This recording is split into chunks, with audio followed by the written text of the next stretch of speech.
Hi, I'm Damon Frank, and you're listening to the Recovered Life Show. Every week, we bring you a Recovered Life discussion all about how to get unstuck in areas of your sobriety that are keeping you from living your best recovered life. Remember, addiction is a life-threatening condition, and the information in this discussion is provided as a resource only and is not to be used or relied upon for any diagnostic or treatment purposes. This is not a substitute when professional diagnosis or treatment is needed. Now, let's jump into the discussion. So I'd like to welcome everybody to Unstuck. My name is Damon Frank. I am a recovery coach. I'm going to be your guide and host here for the next hour. I'm joined by the lovely and talented Ann, Access to Experts, who joins me every week with her insights and perspective on the topic. Let me give you a little bit of breakdown about what the Unstuck Room is all about. It's part of the Recovered Life discussion, and it's part of the Recovered Life community of content that we have. Unstuck is really about an area in your recovery that you might feel stuck in. And look, we all feel stuck. I know I've felt stuck. Ann's felt stuck. If you've got 1 day, 1 week, 1 year, 30, 40 years, you're going to feel stuck at one point in your life, in your recovery. And what we do here is we focus on one topic and we dial it down. We peel back that onion to try to get the core of what's going on so we can get closer to that breakthrough. I'm pretty convinced after almost 3 decades of sobriety and working with others that, you really have to have breakthroughs in your recovery if you want to stay sober long term. It's imperative that that happens for you. So we hope that this adds a little bit of inspiration, motivation, and maybe you'll even have a breakthrough here in this room. I always like to start with, thoughts about the topic. Today, we're going to be talking about problems with organization. Look, I think we talk about the addicted mind. We talk about a lot in Recovered Life about how we can have physical sobriety, but we might not have emotional sobriety. We also talk a lot about alcoholics being different than our fellows in the way that we think. We're not broken, but we do process things differently, right? And our goal in recovery obviously is not to drink, not to use drugs, not to act out in codependent relationships, not to overeat, not to if you're a gambling addict, do that, or sex addict. It's not really the actual thing after you get abstinent from that. It's really then an emotional and mental game, right? We know this because people's lives get worse sometimes when they get off of the substance.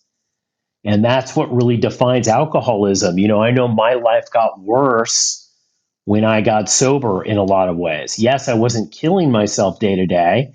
I didn't wake up saying, "Oh, I'm alive," like I did when I was out drinking. But other things got worse. It was harder to process certain things. Emotions were hard, right?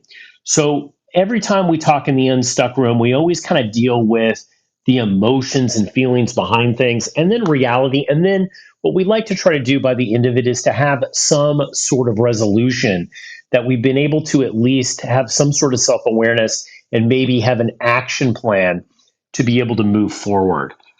I wanted to turn it over to Ann real quick.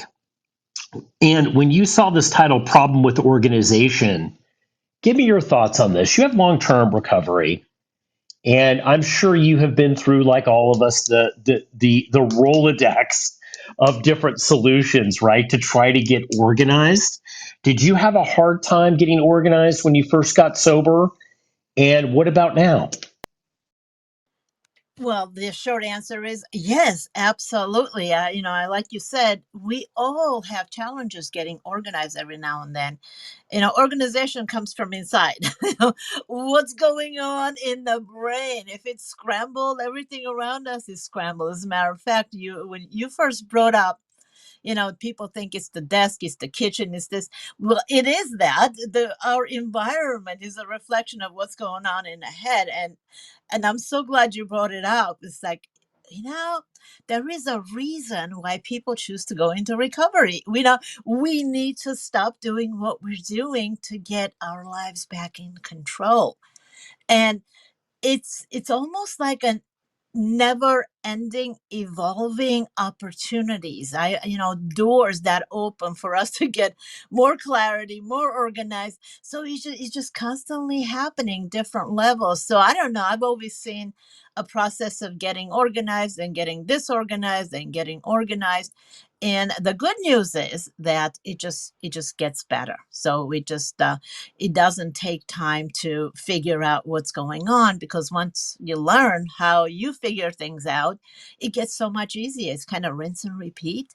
And I have figured out ways that really work for me, and they work for me quickly. And I think that's the key. We each have to find our way. There's the general way of figuring out what we're thinking, how to manage, what to do, what actions to take. All of that can be really overwhelming. But once we figure it out, it just kind of falls into place. So I'm pretty stoked about this topic here, Damon. Back over to you. Thank you for your perspective, Ann. I think one of the things I want to share up front is, you have long-term sobriety, I have long-term sobriety, that sometimes we still battle things that we battled when we first came in. Sometimes we still battle things that we were born with, right? You might have had a hard time with organization when you were in elementary school, and you have a hard time now with it, right? So I think one of the things I love about this space that we're creating here together is an ability to be able to enter into the space and be honest with ourselves, and reach some sort of level of acceptance that we might struggle with certain issues. I want to take this in a little different direction here. There's the physical organizational side that we discussed. There's some of that mental game that Anne discussed that was so valuable in her share. And where I want to focus this kind of today is finding your center, right? There's kind of a lack of modernity, kind of sometimes in recovery, where we feel that we need to get organized. But really, what's going on, I find, is that we're trying to find our center. We're trying to find our center where everything is going to be okay and things are going to be able to move around that center. And I think sometimes one of the biggest things that we have in recovery, some of the toughest things, is our inability to be able to find that center at first. And my hope for you, and anyone that's in recovery, and my hope for me, is that through the time that we are in recovery, we are starting to find that center. And what I found is that lack of organization, okay, became easier to manage when I found the spiritual center of what was going on with me. And finding that spiritual center is the key to be able to play the emotional game of getting organized, right? So I want to talk about signs and symptoms. And obviously, look, I know ADHD is going to come into this. We're going to have an ADHD special. Christina Dennis and myself, my partner, are going to be talking with experts for a week. We call it our own Shark Week in Recovered Life, because we're going to focus a whole week on talking with people that are experts and talking with people that suffer from ADHD in recovery. So a lot of people say, well, I can't keep focus, right? That's a symptom. And obviously, I'm not a doctor. Anne's not a doctor. Recovered Life's not about diagnosing anyone. But if you feel that you might resonate with some of the stuff that we're talking about, I would say explore it, with a credible professional. So what I'm talking about here is the inability to be able to do anything repetitively, meaning you're really great at a week at doing your laundry, but the next week you've kind of lost all the momentum. Are you an over organizer? Do you write everything down but are unable to actually take action on anything? Right? Are you often in your head and feel that your thoughts are spinning out of control? You have anxiety that you're not getting things done. You have anxiety because there's a lot of things around you and you can't get clear. Can you not find your center? right? So that's what we're talking about today. I'd love to invite some people into the sharing space here to share their issues with problems with organizations, our organization, their issue with being able to find your center. And this whole idea of finding your center, what's your thought on that? Well, Damon, I think that's what it's all about, and our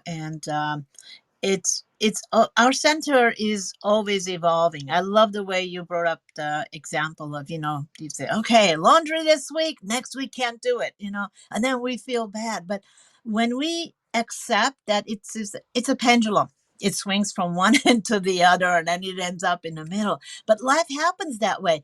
And you know what? I want to take this to like a deeper level, just because I'm launching something super huge, and whenever we do that, we I have to get to my center.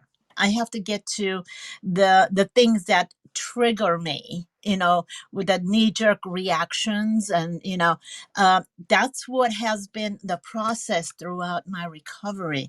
Some things we automatically do because we learn some things even from childhood, from cleaning your room a certain way, right? Reacting to people a certain way, whether it's in school or in our relationships. There are some things that we do automatically, right? And so I will tell you, interestingly enough, I I moved from Armenia to the US when I was 13.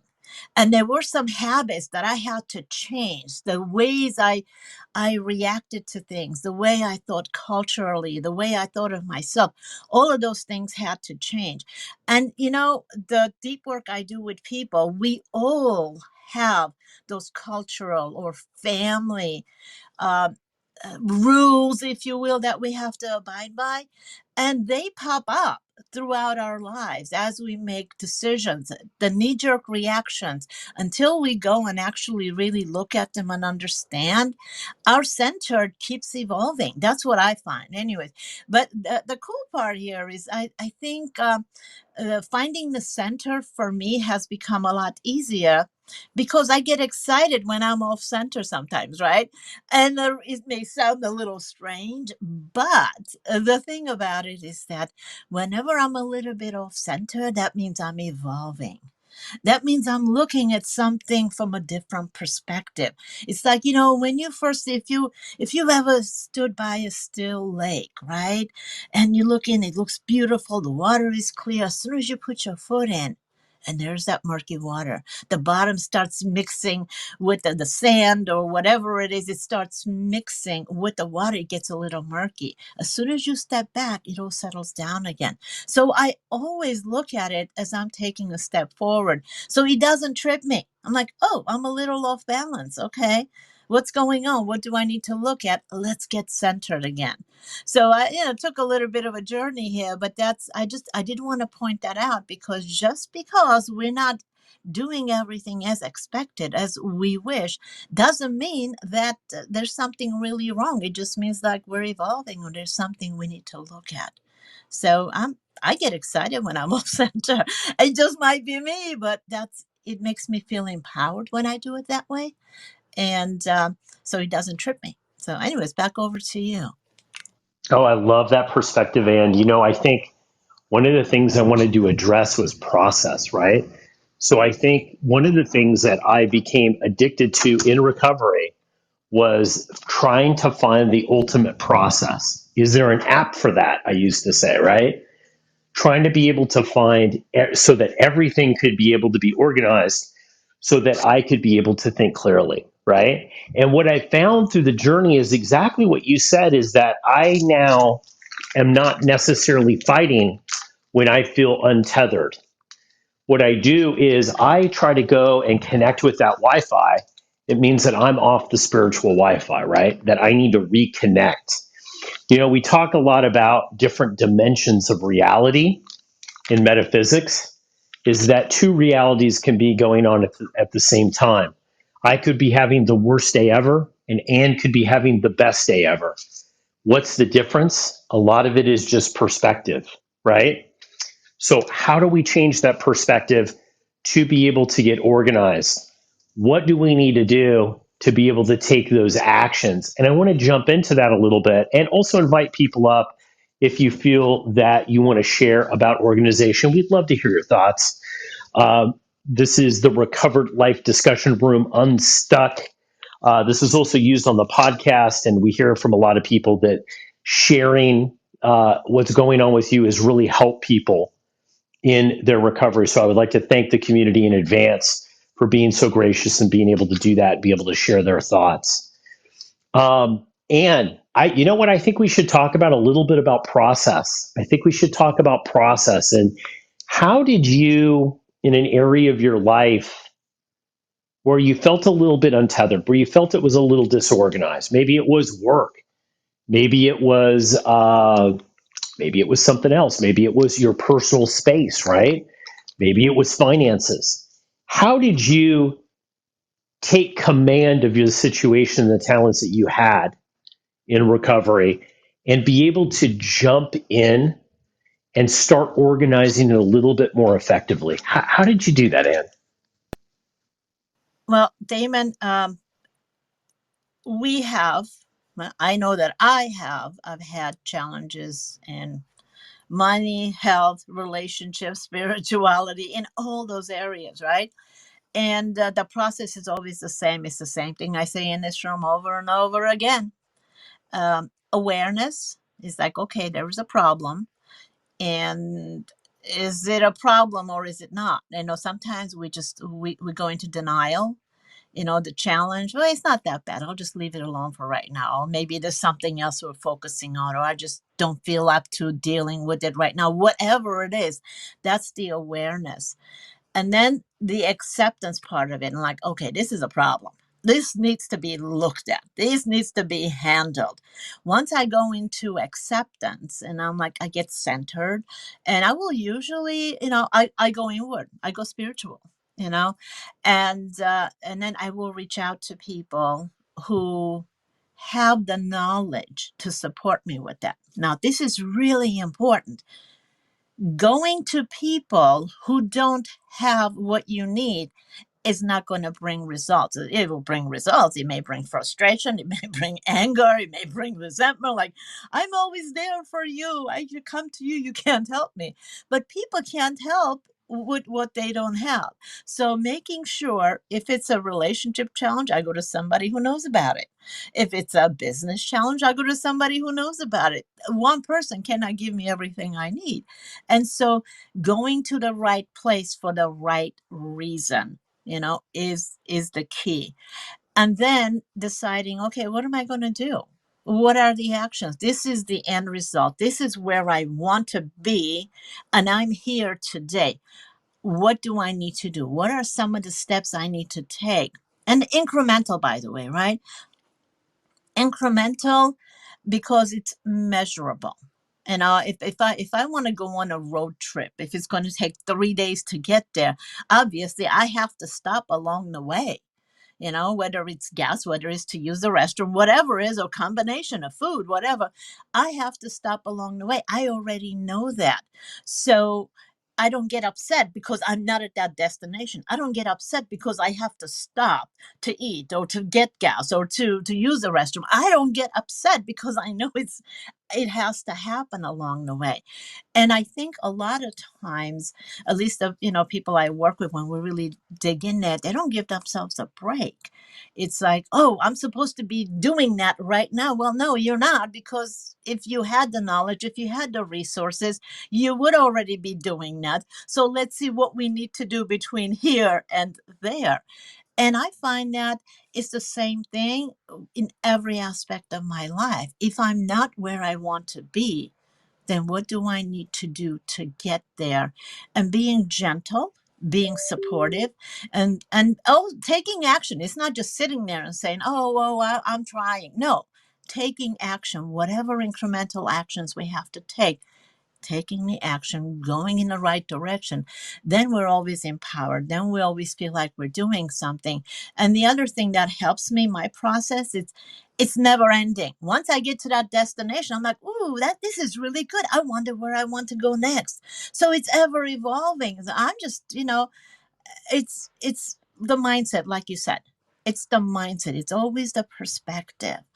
Do I see this as a problem or do I see it as an opportunity? And so that's my process, awareness, acceptance, action, and going to the right place for the right thing. That's it. It's, for me, I simplify it that way, but I always take action. That's kind of where it is. Love that. I love that you pull it down to that you're going to take some sort of action on it, right? I love that because it gives something that we actually can do at the end of it. We always talk about lack of power was our dilemma, which is right out of the 12 step literature. And I think it's true. I think sometimes not being able to take action or the inability to know what to do or the inability to make yourself accountable is very, very tough, right? The tough part of it is the acceptance of that. So I'm glad that you mentioned that, Anne. That's so brilliant. Somebody in the chat said that accountability is super hard for them, and organization daily activities are difficult, and they had to hire an accountant and accountability person. I love that. I love that because that's taking the right action.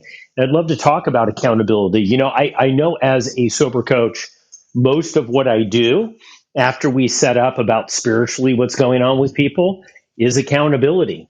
Most people know what they need to do, but most people can't do it.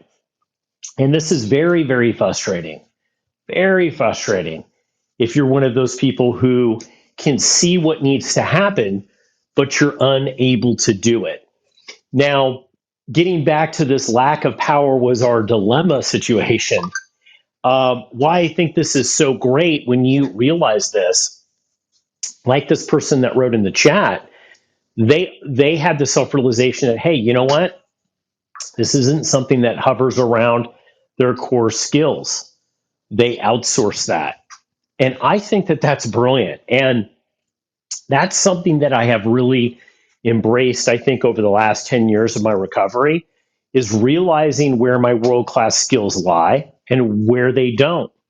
And there's some things that really just aren't in my target zone, right? And I'm somebody who loves routine, but I'm somebody who hates to do the same thing over and over again. So if I have a job where I have to come in and sit down and do the same thing over and over again, I am great for a week, and then after that, I don't want to do that. So I've identified that that's not really where my skills lie. So I've been able to outsource certain things in my life with people that I know that can do things like that repetitively. They're big, repetitive task people. That's not where my zone of genius lies. And part of organization for me, the struggle has been is to get into acceptance about that lack of power and to understand that I might not be able to master some of these things in my recovery and that maybe I shouldn't have to, right?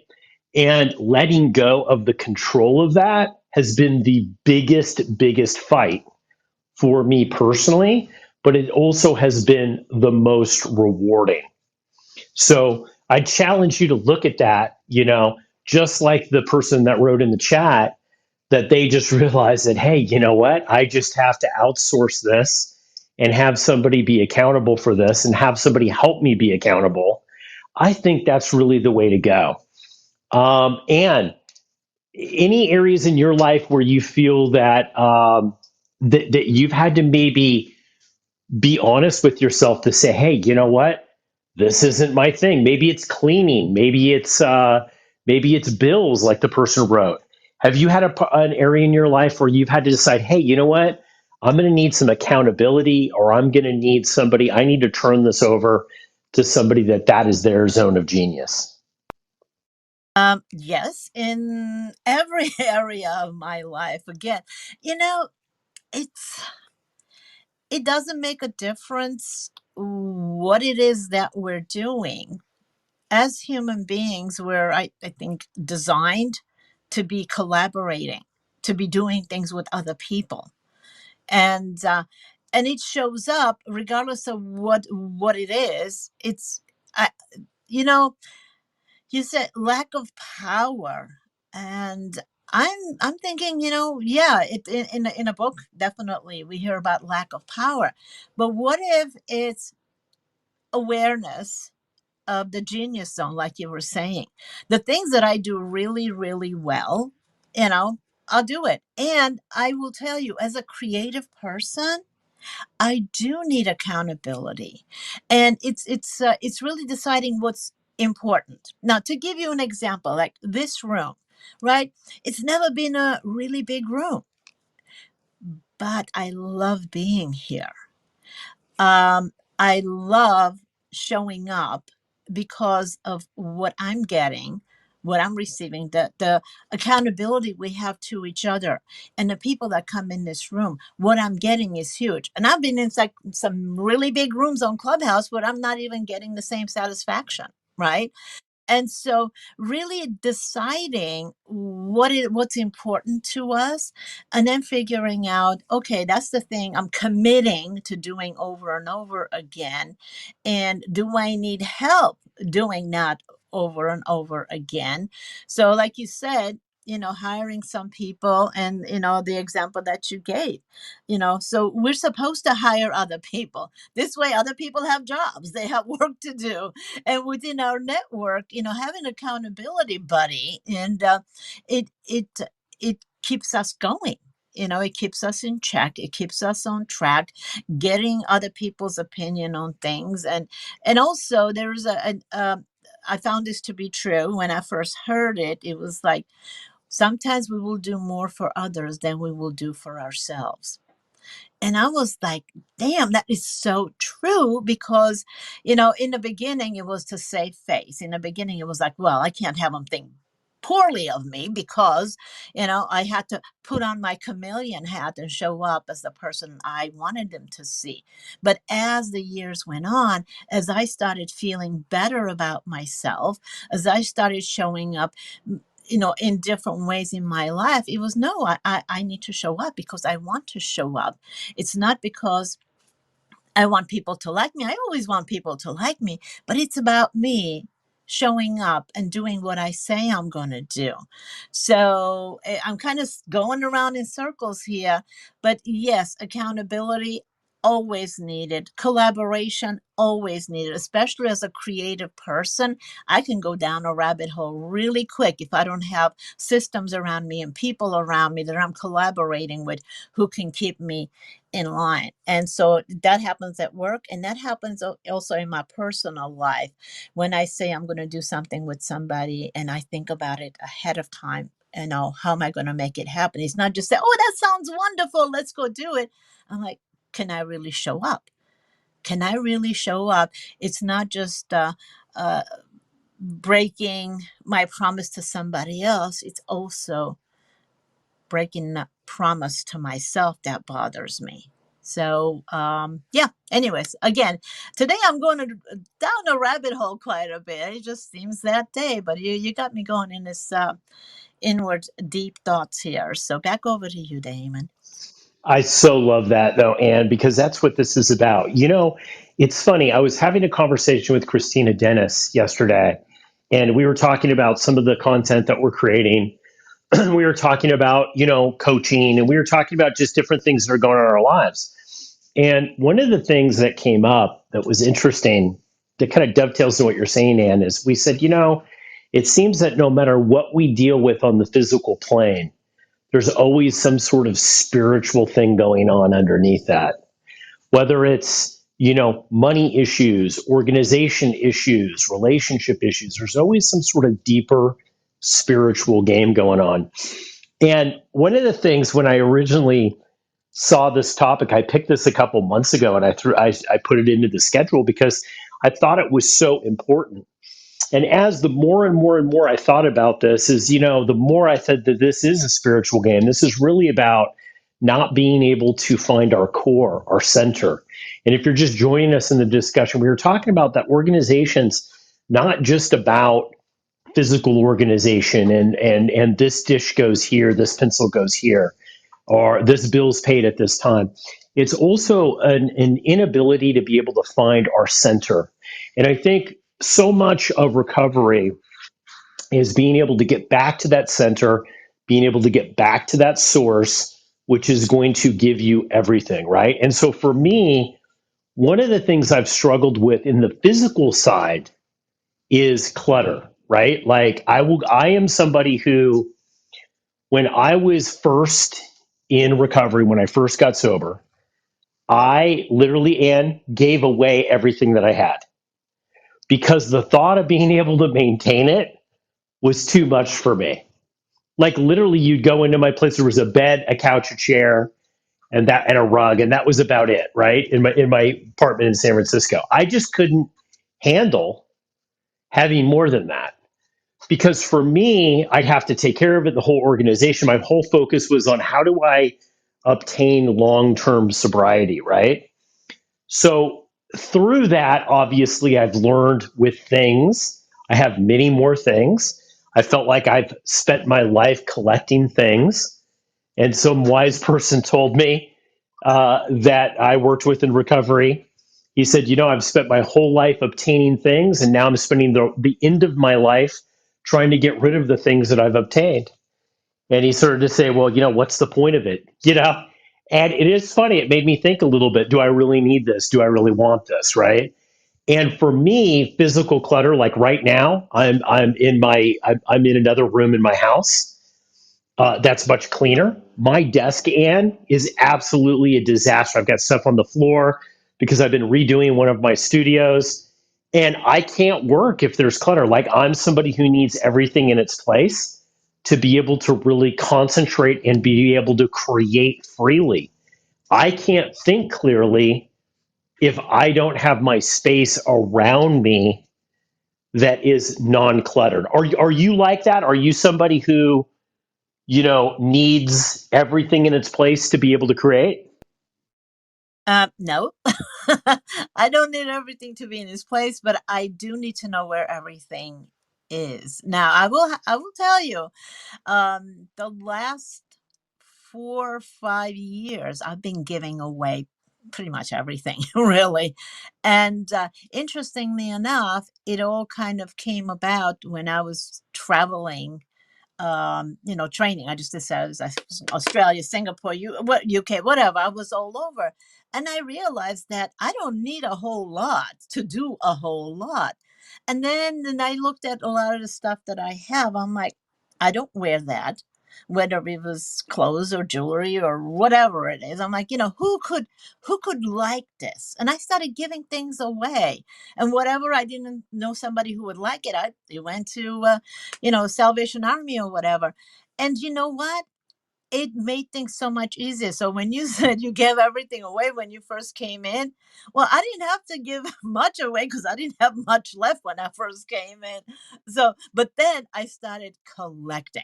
I started collecting because it was like almost like if I got this, I would feel better. If I got that, I would feel better. It was like coming from outside.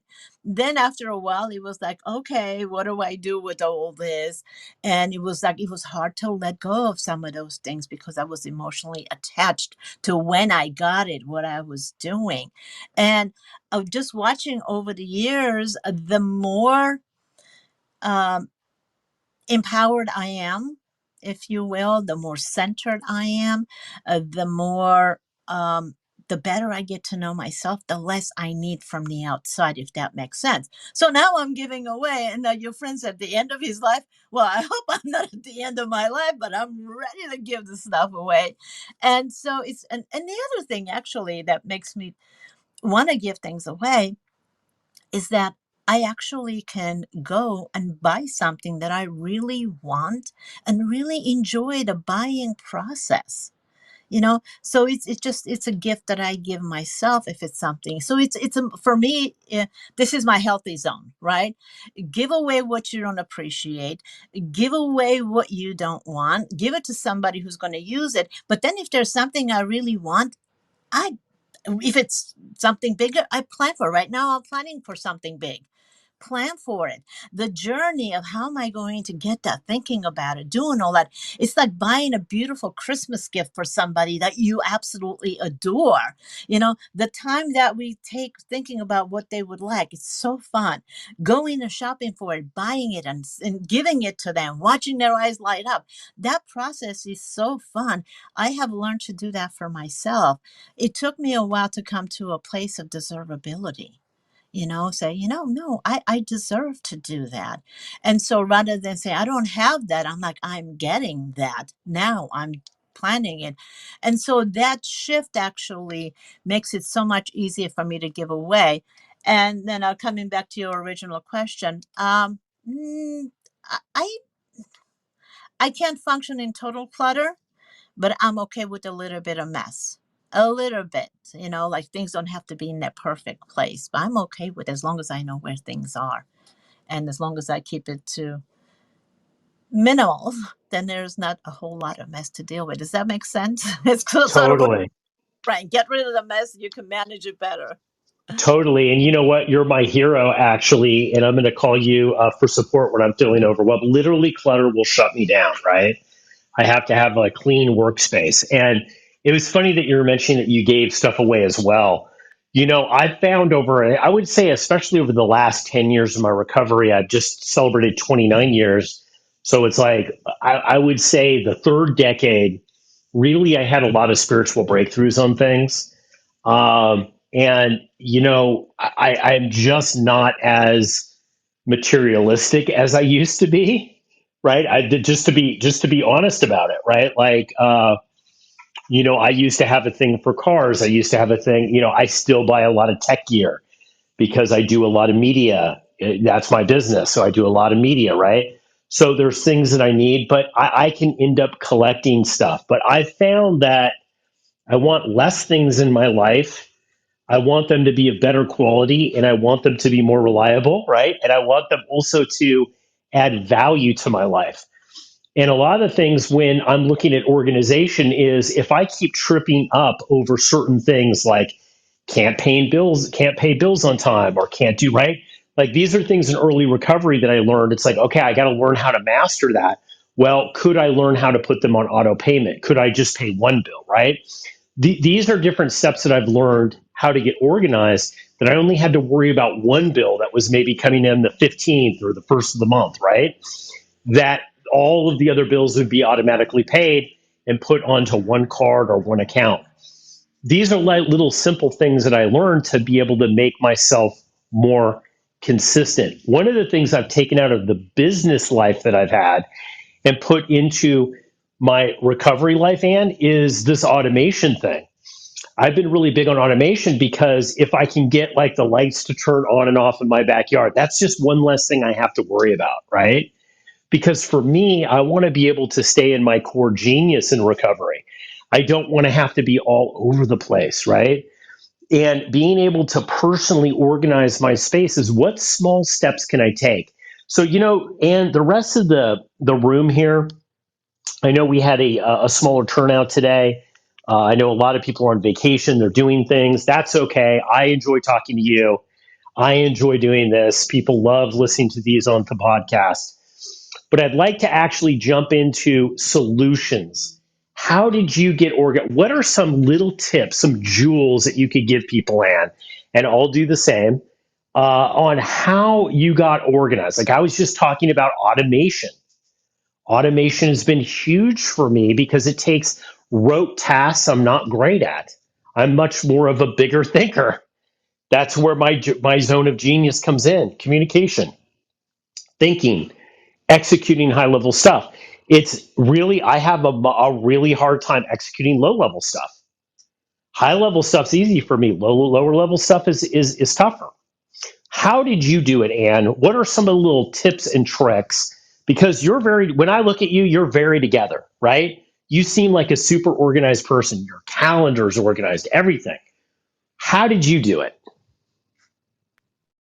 Well, actually, I have to say a big part of it is because of my past corporate career where I was setting up quality assurance systems for manufacturing in developing countries. And that means that, if you know anything about, you know, quality assurance systems, manufacturing, like this was for apparel manufacturing, not one person makes the whole thing. And there's a system that you have to follow. Somebody sews the side, somebody else puts on the collar, somebody else puts on the sleeve. So I was always given a system to implement. Now, why am I sharing this? Well, it made it easy. I had the foundational piece. I was like, here are the 10 steps you have to implement, right?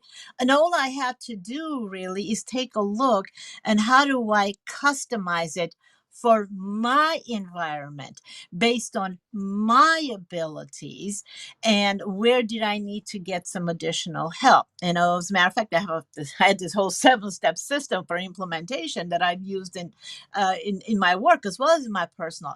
Now, the reason I'm sharing this is that whatever it is that you want to do, there is already a system out there. There is, if you want to do social media, there is a 30-day calendar. If you want to know how to declutter, there is a step by step. So just finding something, getting the foundational piece, the systems, and then saying, oh, step one, can I do it the way they say? Yes and no. Do I have the resources? Do I have the money? Do I have the people? Do I have whatever it is that's required for that step? If I don't have it, I figure out what I need to get it, and I figure out what do I need to learn to be able to do it, if that's what it is. That it's as simple as that, Damon. That's what I do with everything.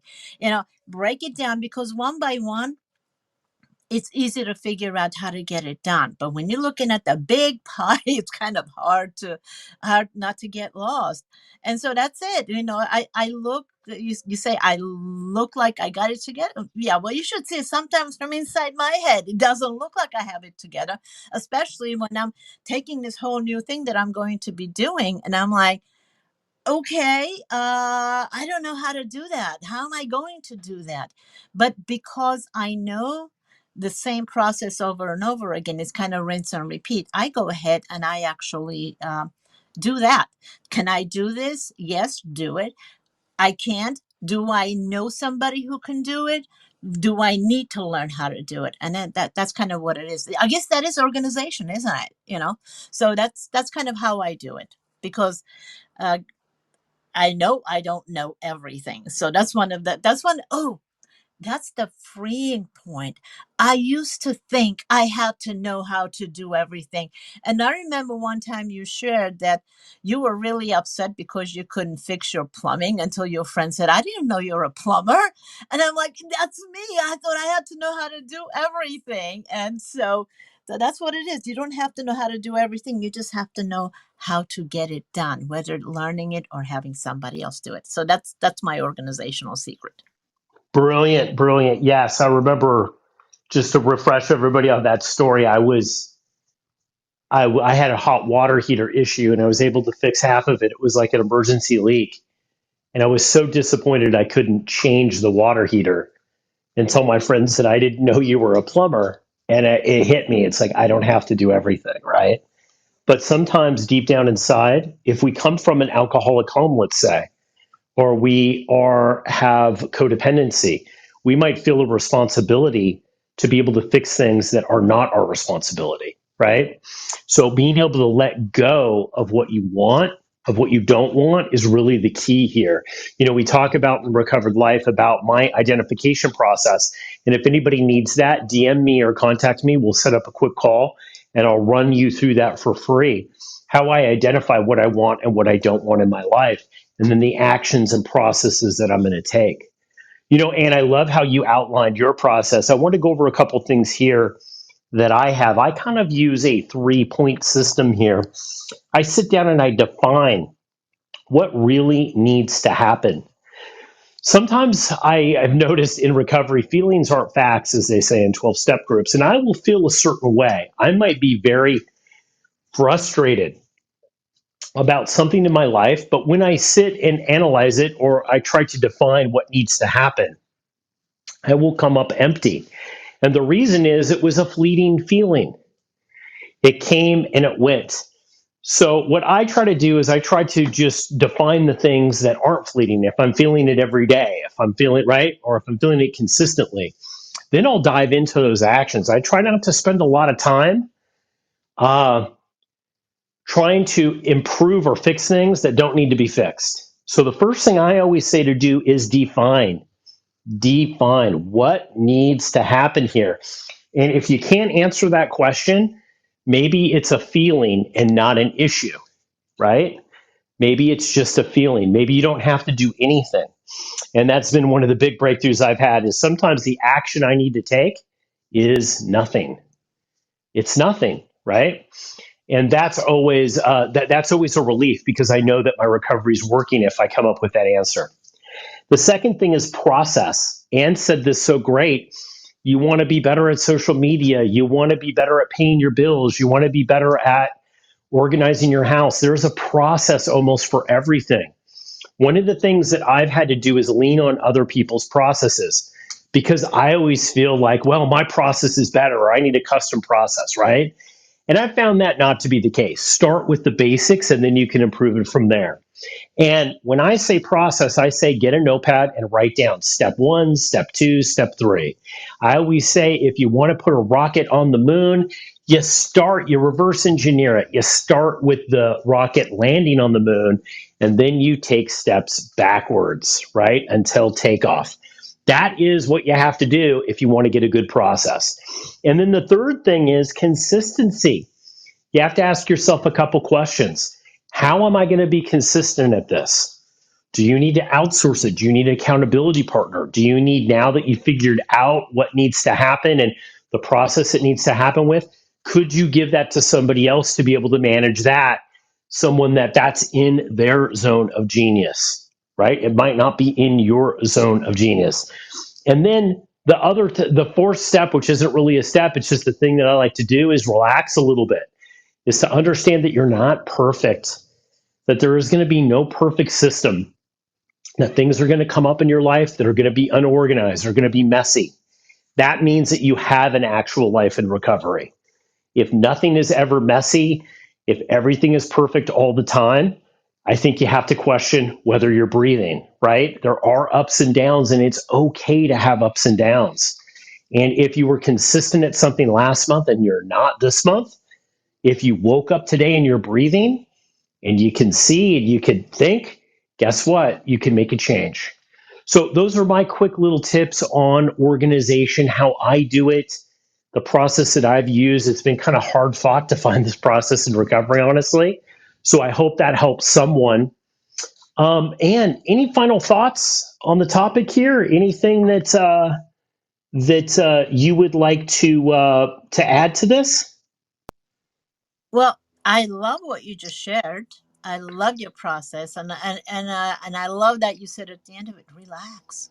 You know, relax. And one of the most freeing things that I accepted, that it was an aha moment. It's progress, not perfection. I was like, really? All I have to do is do a little bit better. And sometimes, sometimes not as well. Because here's the thing, uh, as long as I'm doing it, whatever it may be, to the best of my ability at that time. Some days my ability is a little bit better than others, and some days not so much, but Yeah, I know when I'm showing up as a 10, whatever it is, and when I'm showing up as a 5, I know it just, the results on the outside, it may look like a 10, but I know if I'm showing up as a 5, I know it. I don't need anybody else to tell me. And what I have found is that's where I find my peace. That's where I find my center, if I'm okay with how I'm showing up. And sometimes it's showing up and saying, you know what, 5, I'm okay with being a 5 today. Maybe I could have done a 10, but I'm okay with giving myself a break today. And sometimes that's what it takes. So I love what you just shared. I love your process. And yeah, and thank you. Thank you. That was awesome. And so just give yourself a break, right? uh, absolutely. Glenda, nice to have you up here. Good to see you, Jelena. Do you have problems with organization? We'd love to share your thoughts. I am known for problems with organization. Um, I so as an ADHDer, that's one of the biggest things that I struggle with. I struggle with executive functioning in general. Um, I don't know how to prioritize. I don't know. It's like I have a giant, paper. I have like a giant report due for work, and I will do everything in my power to avoid doing that, such as cleaning toilets or organizing drawers. Things that do not matter, like that do not pay my bills. It doesn't matter. If I don't have motivation, that's an ADHD thing. If we don't have the motivation to do it, like it's not going to get done. Um, so organization is not something that it comes easily to me whatsoever. As well as having a mother with ADHD. My mom has ADHD, so she never taught me any way to learn how to function like on a there's no function when it comes to that time blindness, all of it. Excuse my throat, I have allergies, and I was at a concert on Monday that I'm still recovering from voice wise. Lady Gaga, hey. So that, but one, there are things that I've like learned to incorporate into my life that help a little bit for somebody with my brain. So I'm assuming somebody that has a neurotypical brain, it'd probably be a lot easier. But one of the things, I worked with an ADHD coach, and she told me to carry around what's called a garbage pal. It's garbage PAL. So it's like a notebook, and you write down everything in it. Like, don't put it in your phone. You could eventually, but like the first thing you're going to do always is write, like appointments that come in, assignments that come in, TB, whatever, like all the things that you have to do. If you're walking around your house, you're like, oh shit, I got to paint this wall, or I got to do this, I got to do that.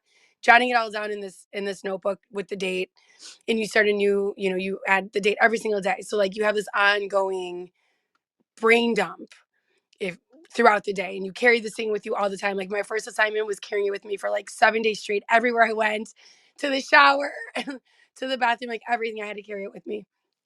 So that's something that helps if you have a neurotypical brain. If you have a neurodiverse brain, you will lose that notebook often, so you'll have multiple, and then you'll have to condense them at the end of the week. So that's one of that really, really, really helps me. And then like on Sundays, I gather and I like kind of have like an ongoing. I'll put the dates in my calendar, and I'll have my kids' stuff set up. So like really building that weekly Sunday like sit down to like gather the next week is huge for me and my organization. Another thing that we have to do, we're organizational skills, I should say, sorry. Another thing with people with ADHD, we have we hyper focus on things.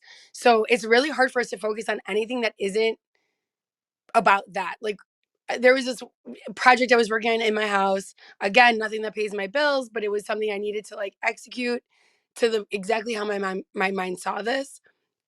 It's the only thing I can think about for weeks.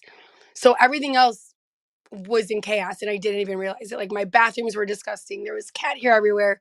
But that wall that I was working on was the most perfect thing on the planet when I was finished with it. Um, so the hyper focus really needs to get broken up. So I use a timer for 20 minutes, and I'll just work on whatever it is I'm working on. And then that timer goes off, and it helps me break away from that hyper focus, which a lot of people with ADHD love because they can knock it out. But when we have real things to take care of, like kids, which I will, with my brain, I will sometimes forget to make sure they eat because I get so into it. I will forget to eat. I will forget to use the bathroom.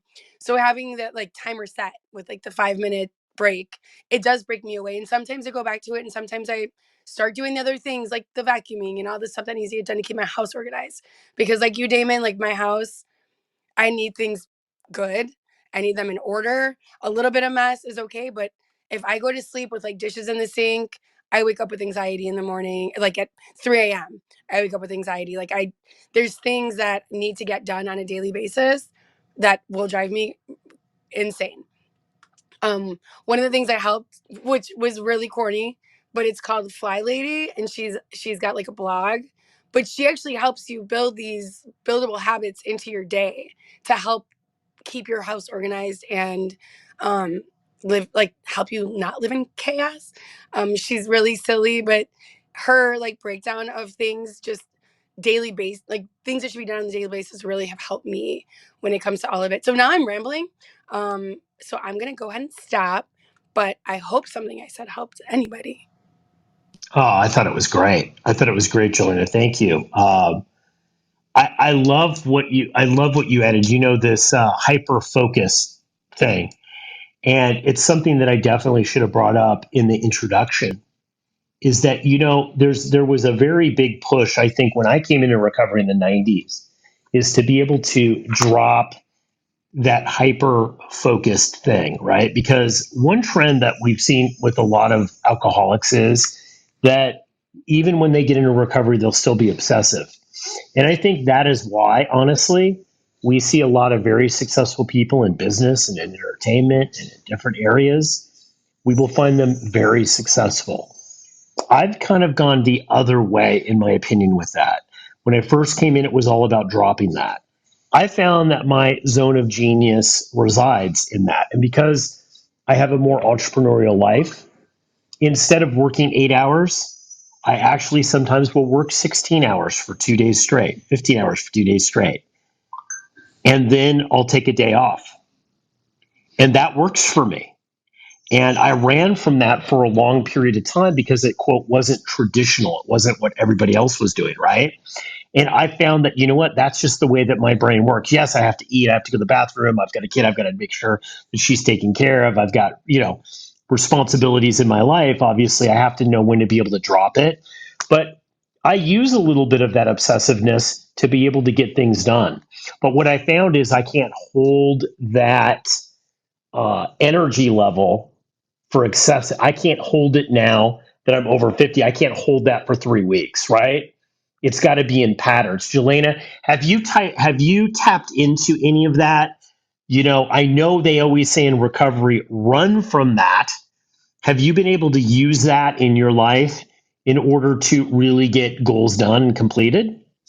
Oh, 110%. The hyper focus for me, it's where it's at. Like, and I same, it'll be 16 hours straight.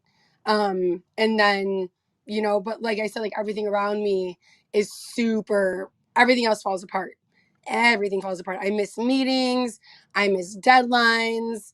But it does get that one thing that I really need done to get done.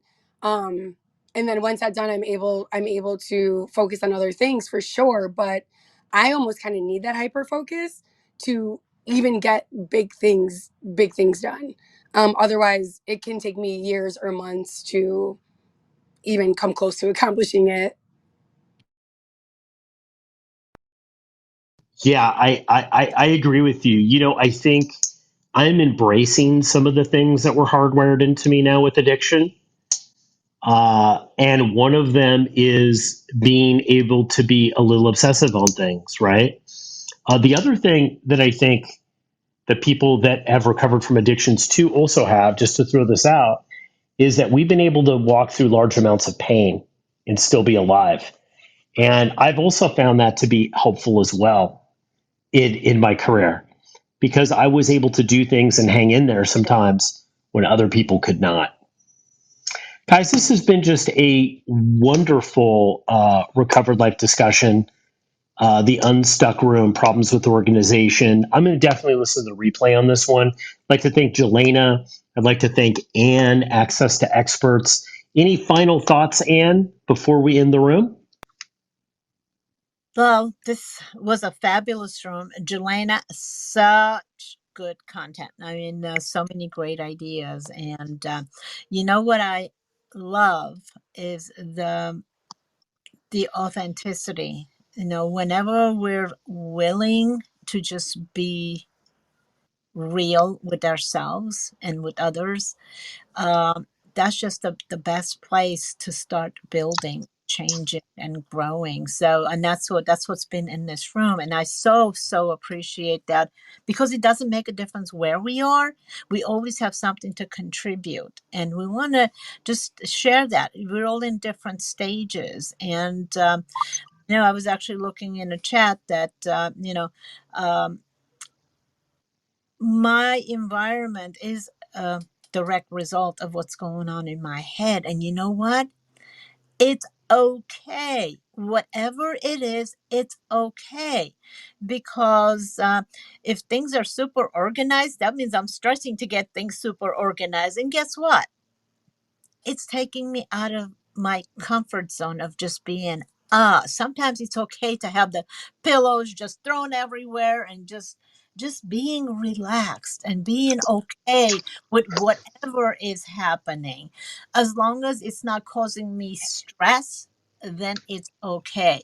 If it's too much on one side, too clean causes stress, too dirty causes stress, and only I know where my happy place is, where my comfort zone is, where the center is, as you were talking about, Damon. So whatever it is, wherever you are, know that's the center at that particular time, and it can change tomorrow. So tomorrow you'll have a different center, and whenever it comes, just be willing to receive, be willing to look at it, and then you have a choice. Are you going to do something about it or not? Sometimes it's like, no, I don't want to do anything about this. It's not worth my time. It's not worth my attention. Just because somebody else thinks I should do something a certain way doesn't mean I should. I get to check in with myself. And that to me is uh, where I deal with my organizational challenges, because it's not what other people think I should do. It's what I want. So with that, turn it back over to you, Damon. What a great, always love the way you come up with the topics and the way you share. And thank you, Jelena. That was awesome. I miss seeing you around, Jelena. Glad I you. miss you. Thank you so much, Anne. I would invite everybody that if you got value out of this to click on the green Monopoly house up top, follow Recovered Life. Follow us. We have a lot of great content. We've got now 6 podcasts coming out a day on topics just like this. We've got all different types of shows here on Clubhouse, different rooms where we share about recovery, setting healthy boundaries, planning your sober week.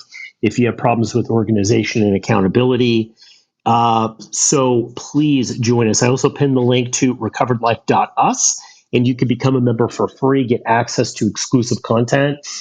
Like I did say, we are going to be doing an ADHD focus week just about recovery and ADHD. We've got a lot of experts coming on, so we hope you join us. That's going to be at the end of the month, moving into Labor Day. I'd also invite you to follow Anne, Access to Experts. She is an amazing business coach and entrepreneur, has tons of value and tons of great stuff. If you want to jumpstart your career, guys, you need to contact Anne. And we'll put a link here in this so that you could follow her. If you're listening to us on Clubhouse and Recovered Life Discussions, give her a follow here. Give her a DM. It's well worth it. Anne's brought a lot of value in my life.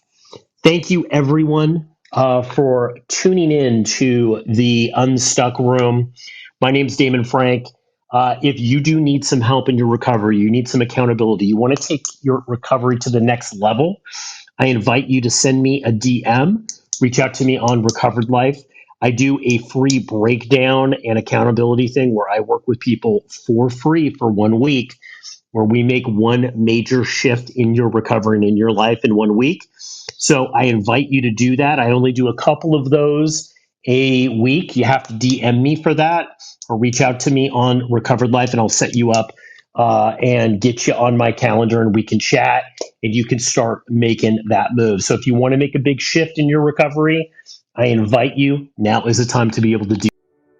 Keep the conversation going. Join Recovered Life, a community of like-minded people who are looking to live their best recovered lives. Membership is free, and you can apply at recoveredlife.us.